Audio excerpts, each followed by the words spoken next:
नमस्कार दोस्तों, आपका हार्दिक स्वागत है हमारे चैनल पर। मैं हूं आपका दोस्त और आज लेकर आया हूं एक ऐसी रहस्यमय कहानी जो आपको रोमांच से भर देगी।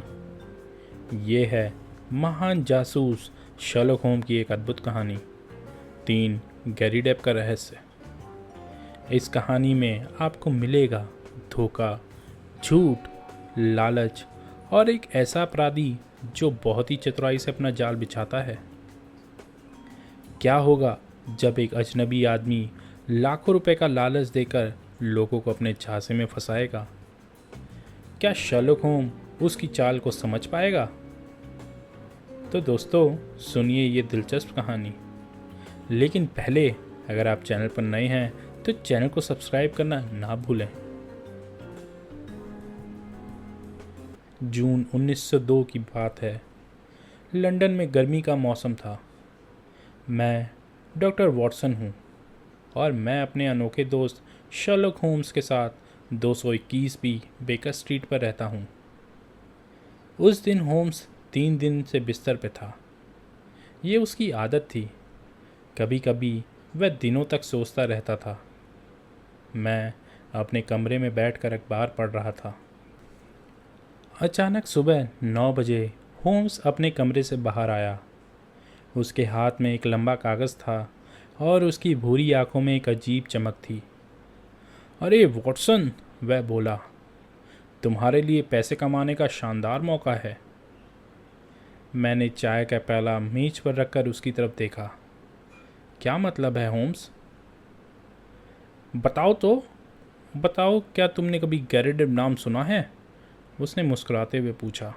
मैंने सिर हिलाया। नहीं, ये तो बहुत अजीब नाम है। होम्स खिड़की के पास जाकर खड़ा हो गया। अगर तुम किसी गैरी डेप को ढूंढ सको तो उसमें बहुत सारा पैसा है। लेकिन क्यों? मैंने हैरानी से पूछा। होम्स ने अपना पाइप उठाया। ये एक लंबी और बहुत अजीब कहानी है वॉटसन। मुझे नहीं लगता कि हमारी तमाम जांच पड़ताल में हमने कभी ऐसी अनोखी बात देखी होगी। एक आदमी जल्दी ही यहाँ आएगा। वह हमसे मिलना चाहता है। मैं तब तक कुछ नहीं बताऊंगा जब तक वह यहाँ नहीं आ जाता। लेकिन हमें जिस नाम की ज़रूरत है वो है गैरी डेप। मैंने उत्सुकता से पूछा, तो फिर हम इस गैरी डेप को कैसे ढूंढेंगे? टेलीफोन की डायरेक्टरी मेरे बगल की मेज पर रखी थी। मैंने बिना ज़्यादा उम्मीद के पन्ने पलटना शुरू किया। अरे ये क्या है? मैं चिल्लाया। होम्स, यहाँ है। यह अजीब नाम यहाँ मौजूद है। होम्स तुरंत मेरे पास आया। उसने किताब मेरे हाथ से ली। Garrideb N 136 Little Ryder Street W, उसने आवाज़ में पढ़ा। फिर मुस्कुराकर बोला, खुशी से मत उड़ो प्यारे वॉटसन, ये तो वही आदमी है जिसका खत मुझे मिला है। यही पता है उसके खत पर लिखा। हमें इसके जैसे एक और गैरी डेप को ढूंढना है। तभी श्रीमती हडसन, हमारे घर की मालकिन, एक विजिटिंग कार्ड लेकर आई। वह बोली, मिस्टर होम्स, एक सज्जन मिलना चाहते हैं। मैंने कार्ड लिया और पढ़ा। मेरी आंखें फटी की फटी रह गई। अरे ये तो कमाल है, मैंने आश्चर्य से कहा। देखो तो, John Garrideb, counsellor at law, Moorville, Kansas, USA. Holmes की मुस्कान और चौड़ी हो गई। वॉटसन, लगता है आज का दिन बहुत दिलचस्प होने वाला है। लेकिन मुझे डर है कि तुम्हें एक और कोशिश करनी होगी। ये सज्जन भी पहले से इस पूरे खेल में शामिल है। कुछ ही मिनटों बाद एक आदमी हमारे कमरे में दाखिल हुआ। वह छोटे कद का था, लेकिन मजबूत शरीर वाला। उसका चेहरा गोल और ताज़ा था, बिल्कुल साफ सुथरा। वह अमेरिकी व्यापारियों की तरह दिखता था। पहली नज़र में बहुत भोला भाला लगता था, जैसे कोई मासूम नौजवान हो। लेकिन उसकी आंखें बिल्कुल अलग थी। वह बहुत तेज़ थी, बहुत सतर्क। ऐसा लगता था जैसे वह हर छोटी से छोटी बात को देख रहा हो। मिस्टर होम्स, उसने पूछा, होम्स और मुझे देखते हुए। आपकी तस्वीर बिल्कुल आपसे मिलती है। मुझे लगता है आपको मेरे नाम वाले मिस्टर नेथन गैरीडेप का खत मिला है। जी हाँ, होम्स ने कहा। बैठिए मिस्टर गैरीडेप, हमारे पास बहुत सी बातें करने को है। जैसे ही वह बैठा, होम्स ने टिप्पणी की, आपका पूरा लिबास तो अंग्रेज़ी है। अमेरिकी हंसा, लेकिन मुझे लगा कि उसकी हंसी में कुछ बनावट थी। मैंने आपकी चतुराई के बारे में बहुत पढ़ा है मिस्टर होम्स, लेकिन कभी सोचा नहीं था कि मैं खुद इसका शिकार बनूंगा। आप ये कैसे जानते हैं? आपके कोट की कटाई, आपके जूते की बनावट, आपकी हैट की शैली, कोई भी इसमें संदेह कर सकता है। होम्स ने शांति से जवाब दिया। अमेरिकी की हंसी अब और भी ज़ोर से निकली। अच्छा, मुझे पता नहीं था कि मैं इससे स्पष्ट ब्रिटिश दिखता हूँ, लेकिन आप सही कह रहे हैं। काम के सिलसिले से मैं कुछ समय पहले यहाँ आया था, और जैसे कि आप कहते हैं, मेरे कपड़े लगभग सभी लंदन के हैं। होम्स ने अपने तरीके से हमारे मेहमान को थोड़ा परेशान कर दिया था। धैर्य धैर्य मिस्टर गैरीडेप, होम्स ने बहुत शांत आवाज़ में कहा। डॉक्टर वॉटसन आपको बताएंगे कि मेरी ये छोटी छोटी बातें कभी कभी अंत में बहुत उपयोगी साबित होती हैं। लेकिन बताइए, मिस्टर नेथन गैरीडेप आपके साथ क्यों नहीं आए? मेहमान का गुस्सा भड़क उठा। वह क्यों आता? यह दो सज्जनों के बीच का पेशेवर मामला था। उनमें से एक को जासूस बुलाने की क्या ज़रूरत थी? जब मैं आज सुबह उनसे मिला और उन्होंने बताया कि उन्होंने आपको बुलाया है, तो मैंने तुरंत आपका पता पूछा और सीधा यहाँ चला आया। धीरे धीरे उसका गुस्सा शांत हुआ। लेकिन अगर आप सिर्फ आदमी ढूंढने में मदद करना चाहते हैं तो इससे कोई नुकसान नहीं है, होम्स ने कहा। बिल्कुल। अब जब आप यहाँ हैं तो बेहतर होगा कि आप अपने मुंह से साफ साफ पूरी कहानी बताएं। मेरे दोस्त को इसकी कोई जानकारी नहीं है। अमेरिकी ने मुझे कुछ शक की नज़रों से देखा। क्या इनका जानना ज़रूरी है? हम हमेशा मिलकर काम करते हैं, होम्स ने कहा। अच्छा, फिर कोई बात नहीं। इसे छुपाने की कोई वजह भी नहीं है। वह अपनी कुर्सी में आराम से बैठ गया। मैं आपको तथ्य बताता हूँ और उन्हें जितना छोटा कर सकता हूँ उतना छोटा करूँगा। अगर आप कैंसस से आते हैं तो मुझे बताना नहीं पड़ता कि अलेक्जेंडर हैमिल्टन गैरीडेप कौन है। अमेरिकी ने अपनी कहानी जारी रखी। अलेक्जेंडर हैमिल्टन गैरीडेप एक बहुत अमीर आदमी था। उसने पहले अपना पैसा ज़मीन जायदाद के काम में बनाया और बाद में शिकागो के गेहूं के बाज़ार में। लेकिन फिर उसने वह सारा पैसा ज़मीन खरीदने में लगा दिया, इतनी ज़मीन कि वह आपके एक पूरे ज़िले के बराबर होगी। मैं और होम्स ध्यान से सुन रहे थे। वह अकेला आदमी था, उसका कोई रिश्तेदार नहीं था, लेकिन उसे अपनी अजीब नाम पर बहुत गर्व था। यही चीज़ हमें मिलाई। मैं टोपका में वकालत करता था। एक दिन यह बूढ़ा आदमी मुझसे मिलने आया। जब उसे पता चला कि मेरा नाम भी गैरीडेप है तो वह खुशी से उछल पड़ा। यह उसका सबसे बड़ा शौक था, दुनिया में एक और गैरीडेप ढूंढना। मुझे एक और ढूंढ लाओ, उसने कहा। मैंने कहा कि मैं एक व्यस्त आदमी हूँ और गैरीडेप की तलाश में पूरी दुनिया नहीं घूम सकता। फिर भी उसने कहा, अगर चीज़ें मेरी योजना के हिसाब से चली तो तुम यही करोगे। मुझे लगा वह मजाक कर रहा था, लेकिन उन शब्दों में बहुत गहरा मतलब था, जैसा कि मुझे जल्दी ही पता चल गया। क्योंकि वह उन शब्दों के 1 साल बाद ही मर गया और एक वसीयत छोड़ गया। ये कैनेसिस राज्य की सबसे अजीब वसीयत थी। अमेरिकी ने थोड़ा रुककर अपनी जेब के पानी की बोतल निकाली और एक घूंट पिया। उसकी संपत्ति 3 हिस्सों में बट गई। मुझे एक हिस्सा इस शर्त पर मिला था कि मैं 2 और गैरेडिप ढूंढूं जो बाकी हिस्सा बांट लें। हर एक के लिए $5 मिलियन।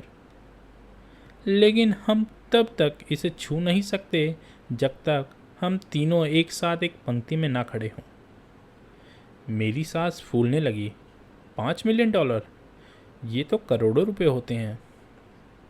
यह इतना बड़ा मौका था कि मैंने अपनी कानूनी प्रैक्टिस छोड़ दी और गैरीडेप की तलाश में निकल पड़ा। मैंने पूरा संयुक्त राज्य अमेरिका को छान मारा, लेकिन एक भी गैरीडेप नहीं मिला। फिर मैंने अन्य देशों में कोशिश की और यकीनन लंदन की टेलीफोन डायरेक्टरी में यह नाम था। 2 दिन पहले मैं उनके पास गया और पूरी बात समझाई, लेकिन वह भी मेरी तरह अकेले आदमी थे। वसीयत में 3 पुरुष कहा गया है, तो आप देख सकते हैं कि हमारे पास अब भी एक जगह खाली है, और अगर आप इसे भरने में मदद कर सकें तो हम आपका खर्च देने को तैयार हैं। होम्स मुस्कुराया। मैंने कहा था ना वॉटसन कि यह एक अजीब बात है। मुझे लगता है कि आपका सबसे आसान रास्ता अखबारों के दुख दर्द वाले कॉलम में विज्ञापन देना था। मैंने वो भी किया था मिस्टर होम्स, पर कोई जवाब नहीं आया। अरे, ये तो वाकई एक दिलचस्प छोटी समस्या है।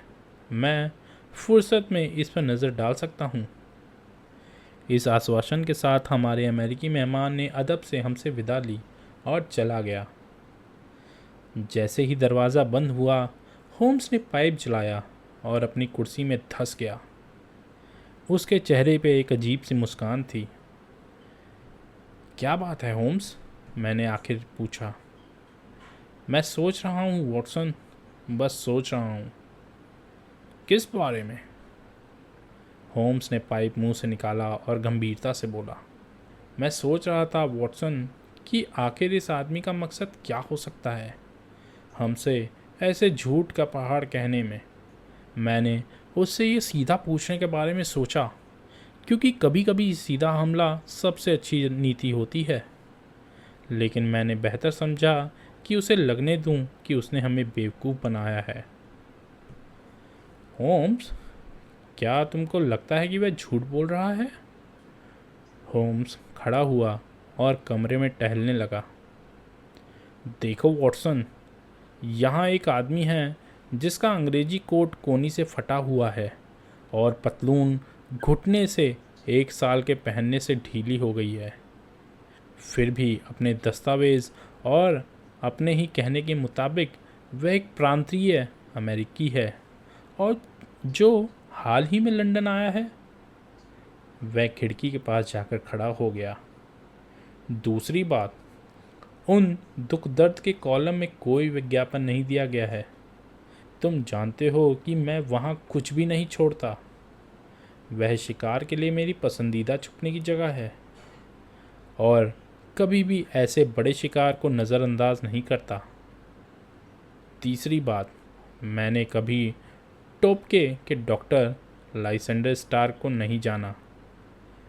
तुम उसे जहाँ भी छुओ वह झूठा निकलता है। होम्स वापस अपनी कुर्सी पर आकर बैठ गया। मुझे लगता है ये व्यक्ति वास्तव में अमेरिकी है, लेकिन उसने लंदन के वर्षों में अपना लहजा चिकना कर लिया है। तो उसका खेल क्या है और इस हास्यास्पद गैरीडेप की तलाश के पीछे क्या मकसद है? ये हमारे ध्यान देने योग्य है, क्योंकि भले ही यह आदमी बदमाश हो, लेकिन निश्चित रूप से वह जटिल और चतुर है। अब हमें पता करना चाहिए कि हमारा दूसरा संवाददाता भी धोखेबाज है या नहीं। उसे फ़ोन करके देखो वॉटसन। मैंने ऐसा किया। दूसरे छोर पर एक पतली कांपती आवाज़ सुनी। हाँ, मैं मिस्टर नेथन गैरीडेप हूँ। क्या मिस्टर शर्लॉक होम है? मैं होम्स से बात करना चाहता हूँ। होम्स ने फ़ोन लिया। मैंने सामान्य टूटी फूटी बातचीत सुनी। हाँ, वह यहाँ आए थे। कितने समय से? सिर्फ 2 दिन। हाँ, निश्चित रूप से यह एक बहुत आकर्षक संभावना है। क्या आप आज शाम घर होंगे? मुझे लगता है आपका नामी साझीदार वहाँ नहीं होगा। बहुत अच्छे, हम फिर आएंगे, क्योंकि मैं उसके बिना बात करना पसंद करूँगा। शाम के समय हम छोटा राइडर स्ट्रीट की ओर निकले। जिस खास मकान पर हमें जाना था वह एक बहुत बड़ा पुराने ज़माने का जॉर्जिया घर था। होम्स ने गुजरते समय उस छोटी पीतल की प्लेट की ओर इशारा किया जिस पर यह अजीब नाम लिखा था। कई साल पुराना है वॉटसन, उसने उसकी बदरंग सतह देखकर कहा। यह उसका असली नाम है और यह ध्यान देने वाली बात है। मिस्टर नेथन गैरीडेब ने खुद दरवाज़ा खोला। वह एक बहुत लंबे, ढीले ढाले, झुकी पीठ वाले व्यक्ति थे। वह गंजे थे, 60 के आसपास की उम्र के। उनका चेहरा सूखा हुआ था, जैसे किसी ऐसे व्यक्ति का हो जो कभी व्यायाम नहीं करता। बड़े गोल चश्मे, छोटी सी बकरी जैसी दाढ़ी के साथ उनका झुका हुआ रवैया उन्हें एक जिज्ञासु रूप देता था। आइए आइए, वह बोले। माफ़ करिए, जो औरत यहाँ काम करती है वह 4 बजे चली गई है। कमरा उसके रहने वाले जितना ही अजीब था। यह एक छोटा संग्रहालय जैसा दिखता था। यह काफ़ी चौड़ा और गहरा था। चारों ओर अलमारियाँ और कैबिनेट थे जो तमाम तरह के नमूनों से भरे थे। तितलियों और पतंगों के डिब्बे प्रवेश द्वार के दोनों तरफ लगे थे। बीच में एक बड़ी मेज़ पर तरह तरह का सामान बिखरा था। जैसे ही हम बैठे मैंने चारों ओर देखा। पुराने सिक्कों का एक केस था। पत्थर के औजारों की एक अलमारी थी। उनकी केंद्रीय मेज के पीछे हड्डियों की एक बड़ी अलमारी थी। आप मुझसे कहते हैं कि आप कभी बाहर नहीं जाते? होम्स ने पूछा। कभी कभार मैं क्रिस्टी की नीलामी तक जाता हूँ। बाकी समय मैं शायद ही कभी अपना कमरा छोड़ता हूँ। मैं बहुत मजबूत नहीं हूँ और मेरे शोध बहुत दिलचस्प हैं। इन अलमारियों में से किसी एक को ठीक से व्यवस्थित करने के लिए मुझे 3 महीने लग जाते हैं। होम्स ने चारों ओर देखा। लेकिन आप कल्पना कर सकते हैं मिस्टर होम्स, नेथन की आंखें चमक उठी, कि ये कैसा भयानक झटका है। खुशी का, लेकिन भयानक। जब मैंने इस अनुपम सौभाग्य के बारे में सुना, बस एक और गैरीडेब की ज़रूरत है और निश्चित रूप से हम एक ढूंढ सकते हैं। पर मेरा एक भाई था, लेकिन वो मर गया और औरतें इस वसीयत के हिसाब से योग्य नहीं हैं। लेकिन दुनिया में ज़रूर और भी होंगे। क्या आप वास्तव में अमेरिका में ज़मीन खरीदना चाहते हैं? होम्स ने पूछा। बिल्कुल नहीं। कुछ भी मुझे अपना संग्रह छोड़ने पर मजबूर नहीं कर सकता। लेकिन इस अमेरिकी सज्जन ने मुझे आश्वासन दिया है कि जैसे ही हमारा दावा साबित हो जाएगा वह मुझसे मेरा हिस्सा खरीद लेंगे। $5 मिलियन का नाम लिया गया था। सोचिए कि मैं $5 मिलियन से क्या कर सकूंगा। मेरे पास एक राष्ट्रीय संग्रह की नींव होगी। उनकी आंखें बड़े चश्मे के पीछे चमक रही थी। होम्स की पूछताछ अचानक दरवाजे पर जोर से दस्तक से रुक गई। हमारे मेज़बान ने दरवाज़ा खोलते ही अमेरिकी वकील उत्साह में कमरे में घुस गया। यहाँ आप हैं, वह जोर से चिल्लाया, सर के ऊपर एक कागज़ लहराता हुआ। मुझे लगा कि मैं आपको पकड़ने के लिए समय पर पहुंच जाऊंगा। मिस्टर नेथन गैरीडेब, मेरी बधाई। आप अमीर आदमी हैं साहब। हमारा काम खुशी से ख़त्म हो गया है और सब कुछ ठीक है। उन्होंने वह कागज़ हमारे मेज़बान को सौंप दिया, जो एक चिन्हित विज्ञापन को घूर रहे थे। होम्स और मैंने झुककर उनके कंधे पर पढ़ा। हार्वर्ड गैरिडेब, कृषि मशीनरी निर्माता, बाइंडर, रीपर, भाप और हाथ के हल, ड्रिल, हैरो, किसानों की गाड़ियाँ और अन्य सभी उपकरण। शानदार, नीतन ने सांस लेते हुए कहा। ये हमारा तीसरा आदमी बनता है। मैंने बर्मिंघम में पूछताछ शुरू की थी, अमेरिकी ने समझाया। मेरे एजेंट ने मुझे स्थायी अखबार से ये विज्ञापन भेजा है। हमें जल्दी करनी चाहिए। मैंने इस आदमी को पत्र लिखा है और कहा है कि आप कल दोपहर 4 बजे दफ्तर में उनसे मिलेंगे। आप चाहते हैं कि मैं उनसे मिलूं? नेथन ने पूछा। क्या कहते हैं मिस्टर होम्स? क्या आपको नहीं लगता कि यह सबसे ज़्यादा समझदारी होगी? यहाँ मैं हूँ, एक भटकता हुआ अमेरिकी, एक अजीब कहानी के साथ। वह मेरी बात पर विश्वास क्यों करेंगे? लेकिन आप एक ब्रिटिश हैं, ठोस संदर्भों के साथ, और वह आपकी बात मानने को मजबूर होगा। नेथन ने निराशा के साथ कंधे उचकाए। अच्छा, अगर आप जोर देते हैं तो मैं जाऊंगा। आपने मेरी ज़िंदगी में जो उम्मीद की रोशनी लाई है, उसे देखते हुए आपको कुछ भी मना करना मुश्किल है। तो ये तय रही, होम्स ने कहा, और निश्चिंत रूप से आप जल्दी ही मुझे रिपोर्ट भेजेंगे। मैं इसकी देखभाल करूंगा, अमेरिकी ने कहा। अच्छा, अब मुझे जाना होगा। कल मैं आऊँगा मिस्टर नेथन और आपको बर्मिंघम भेजूँगा। अच्छा, तो अलविदा, और हो सकता है कल रात तक हमारे पास आपके लिए अच्छी खबर हो मिस्टर होम्स। मैंने देखा कि अमेरिकी के जाने के बाद मेरे दोस्त का चेहरा साफ हो गया और चिंता परेशानी का भाव गायब हो गया। मैं चाहता हूं कि मैं आपके संग्रह को देख सकूं मिस्टर गैरिडेब, होम्स ने कहा। मेरे पेशे में हर तरह का अजीब ज्ञान काम आता है और आपका ये कमरा इसका भंडार है। क्या कल दोपहर हमारा आना संभव होगा? बिल्कुल, आपका स्वागत है। जगह बंद होगी, लेकिन श्रीमती सॉन्ड्रेस 4 बजे तक तहखाने में हैं और अपनी चाबी से आपको अंदर आने देंगी। वैसे आपका हाउस एजेंट कौन है? होम्स ने अचानक से पूछा। नेथन हैरान हुआ। हॉलो और स्टील, एजवेयर रोड में। लेकिन क्यों? जब घरों की बात आती है तो मैं थोड़ा पुरानी सोच का हो जाता हूँ, होम्स ने हंसते हुए कहा।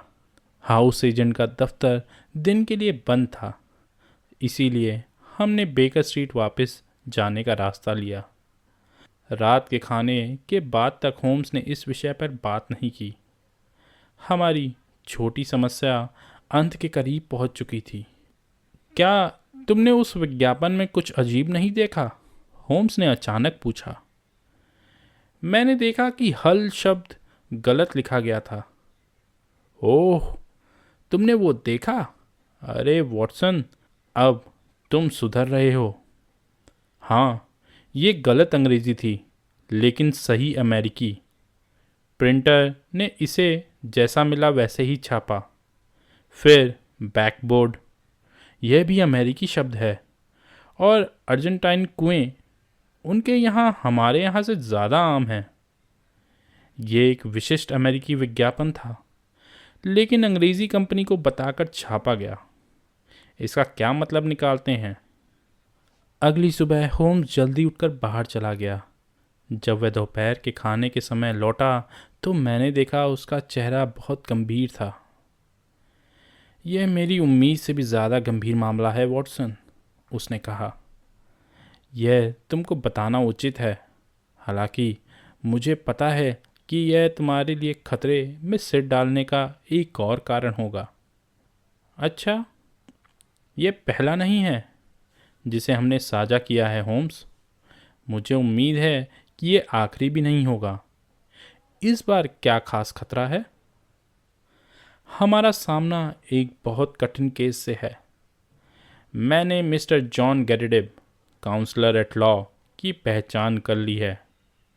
वह कोई और नहीं बल्कि किलर इवंस है, जो बुरी और हत्यारी प्रतिष्ठा रखता है। मुझे डर है कि मैं कुछ समझदार नहीं हूँ। यह हमारे पेशे का हिस्सा नहीं है कि आप अपराधियों की सूची को अपनी याददाश्त में रखें। मैं स्कॉटलैंड यार्ड में दोस्त लेस्ट्रेड से मिलने गया था। होम्स ने जेब से एक लिफाफा निकाला। मैंने उसकी फाइल में कुछ मुख्य बातें नोट की।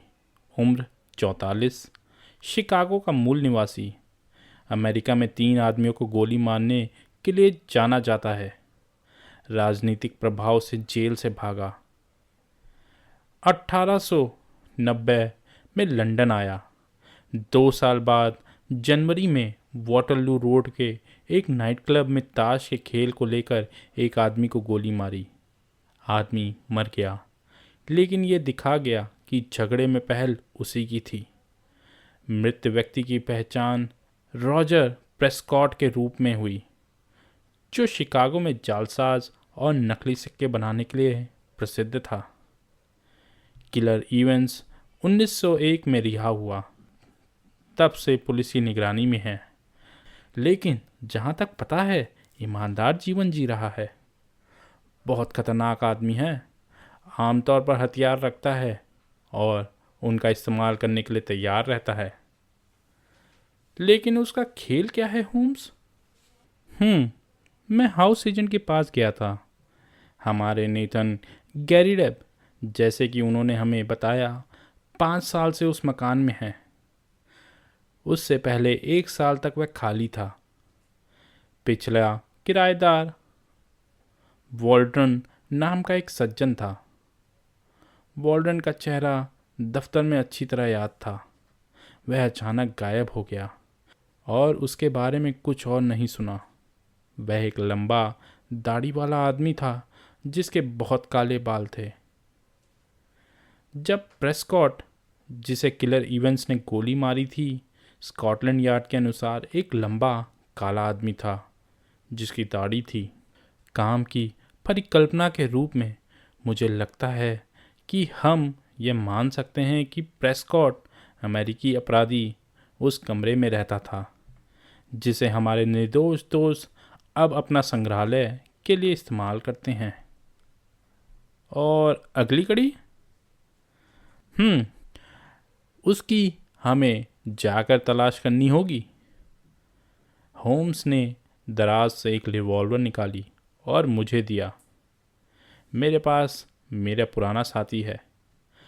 अगर हमारा वाइल्ड वेस्ट दोस्त अपने उपनाम के अनुसार जीने की कोशिश करता है तो हमें उसके लिए तैयार रहना होगा।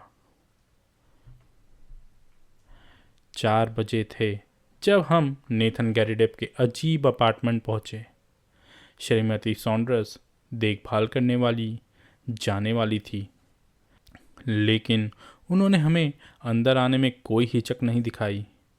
होम्स ने वादा किया कि जाने से पहले सब कुछ सुरक्षित देख लेगा।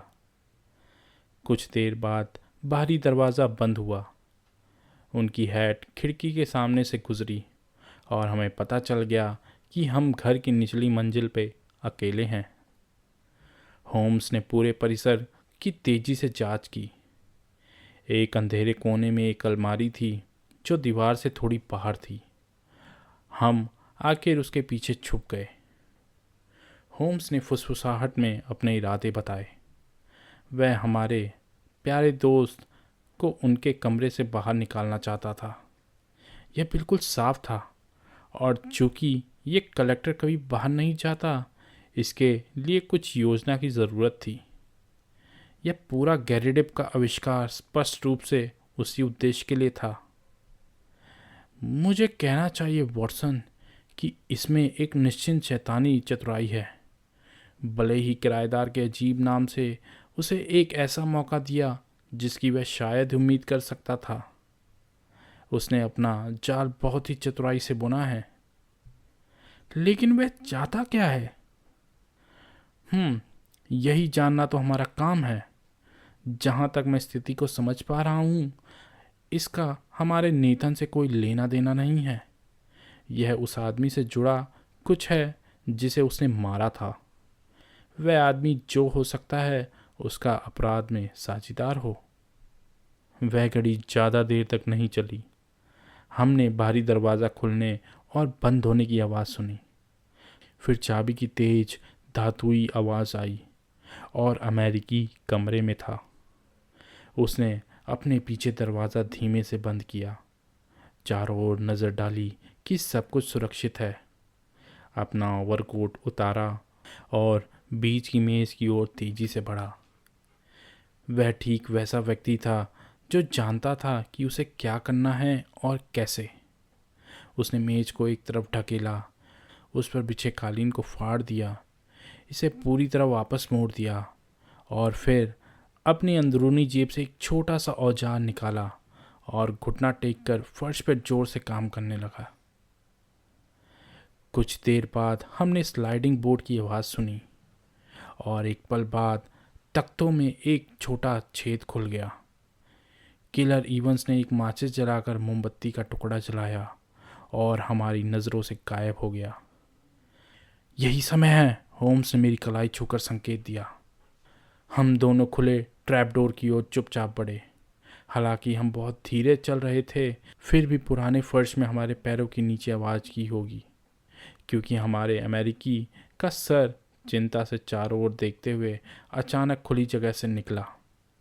उसका चेहरा हमारी ओर मुड़ा और गुस्से की चमक के साथ हमें देखा, जो धीरे धीरे एक शर्मिंदा मुस्कान में बदल गई जब उसे एहसास हुआ कि 2 पिस्तौल उसके सर पर तनी हुई है। अच्छा अच्छा, उसने ठंडे स्वर में कहा जब वह सतह पर रेंग कर आया। लगता है कि आपने मुझे एक ज़्यादा अंक बनाया, मिस्टर होम्स। मुझे लगता है मिस्टर होम्स, आप मेरे खेल को पहले से समझ गए थे और मुझे पहले से ही मूर्ख बना रहे थे। मैं आपको सलाम करता हूँ, आपने मुझे हरा दिया। और एक पल में उसने अपनी छाती से रिवॉल्वर निकाली और 2 गोलियां चलाई। मुझे अचानक गर्म जलन महसूस हुई, जैसे कि लाल गर्म लोहा मेरी जांघ पर दबा गया हो। एक धमाका हुआ जब होम्स की पिस्तौल उस आदमी के सर पर गिरी। मुझे उसका नज़ारा दिखा जो फर्श पर बिछा हुआ था। उसके चेहरे से खून बह रहा था, जबकि होम्स उसकी तलाशी ले रहा था। फिर मेरे दोस्त की मजबूत बाहें मेरे चारों ओर थी और वह मुझे कुर्सी तक ले जा रहा था। तुम घायल नहीं हुए वॉटसन? भगवान के लिए कहो कि तुम ठीक हो। यह एक चोट लायक थी, उस ठंडे मुखौटे के पीछे छुपी वफादारी और प्रेम की गहराई को जानने के लिए। होम्स की साफ कठोर आंखें एक पल के लिए धुंधली हो गई थी और उसके मजबूत होठ कांप रहे थे। एक और केवल एक बार मैंने उस महान दिमाग के साथ साथ महान दिल की झलक पड़ी। मेरी सभी वर्षों की विनम्र लेकिन एकनिष्ठ सेवा उस खुलासे के क्षण में अपने चरम पर पहुंच गई। कुछ नहीं है होम्स, यह सिर्फ एक खरोच है। उसने अपने जेबी चाकू से पतलून फाड़ी। तुम सही कह रहे हो, वह राहत की सांस लेकर बोला। ये बिल्कुल सतही है। उसका चेहरा पत्थर की तरह सख्त हो गया जब उसने हमारे कैदी को घूरा, जो अभी भी सुस्त चेहरे के साथ बैठा था। भगवान की कसम, तुम्हारे लिए अच्छा है। अगर तुमने वॉटसन को मार दिया होता तो तुम इस कमरे से जिंदा नहीं निकल पाते। उसके पास अपने लिए कहने को कुछ नहीं था। वह बस बैठा और भयंकर निगाहों से देखता रहा। मैं होम्स की बाह पर टिका और हम दोनों ने मिलकर छोटे तहखाने को देखा जो गुप्त फ्लैप से खुला था। यह अब भी उस मोमबत्ती से रोशन था जो इवंस अपने साथ नीचे ले गया था।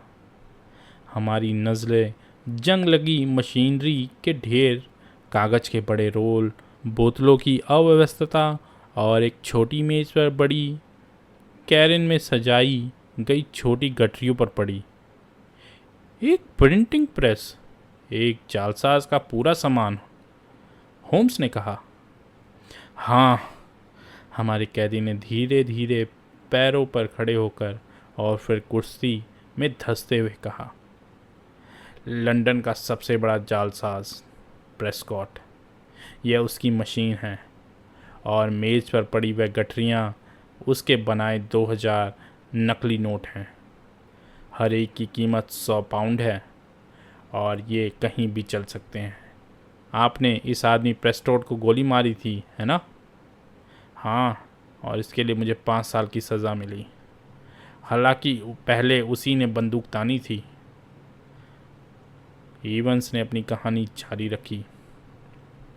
कोई भी जीवित आदमी प्रेस्कॉट के नकली नोटों को बैंक ऑफ इंग्लैंड के असली नोटों से अलग नहीं बता सकता था।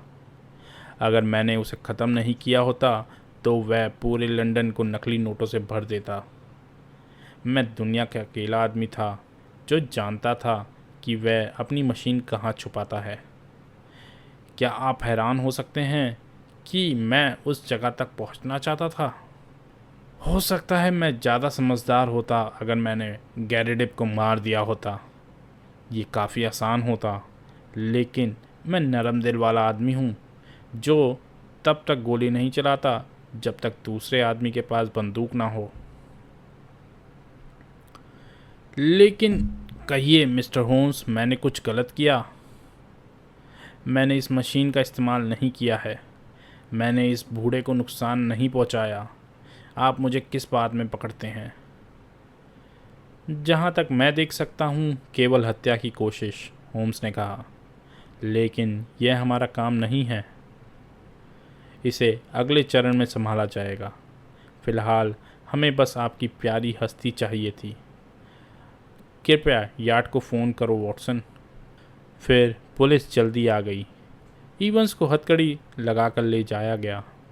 वह अंत तक बड़बड़ाता रहा कि उसने कुछ गलत नहीं किया। तो ये थी किलर इवंस और उसके 3 गैरेडिप के शानदार आविष्कार की कहानी। हमने बाद में सुना कि हमारे गरीब बूढ़े दोस्त नेथन अपने टूटे सपनों के झटके से कभी उबर ना सके। जब उनका हवाई महल गिरा तो उसने उन्हें अपने मलबे के नीचे दबा दिया। उनके बारे में आखिरी बार ब्रिक्सटन के एक नर्सिंग होम से सुना गया। वह वहाँ मानसिक इलाज करा रहे थे। स्कॉटलैंड यार्ड में वह दिन खुशी का था जब प्रेस्कॉट का सामान मिला।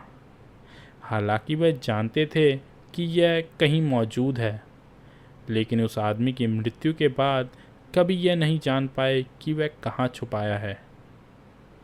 इवंस ने वास्तव में बहुत बड़ी सेवा की थी। उसने कई योग्य पुलिस अधिकारियों को चैन की नींद सोने में मदद की थी, क्योंकि नकली नोट बनाने वाले सार्वजनिक सुरक्षा के लिए सबसे बड़ा खतरा हैं। पुलिस वाले खुशी से उसे सू प्लेट के साइज़ के मेडल के लिए चंदा दे देते, जिसके बाद अपराधी ने कही थी।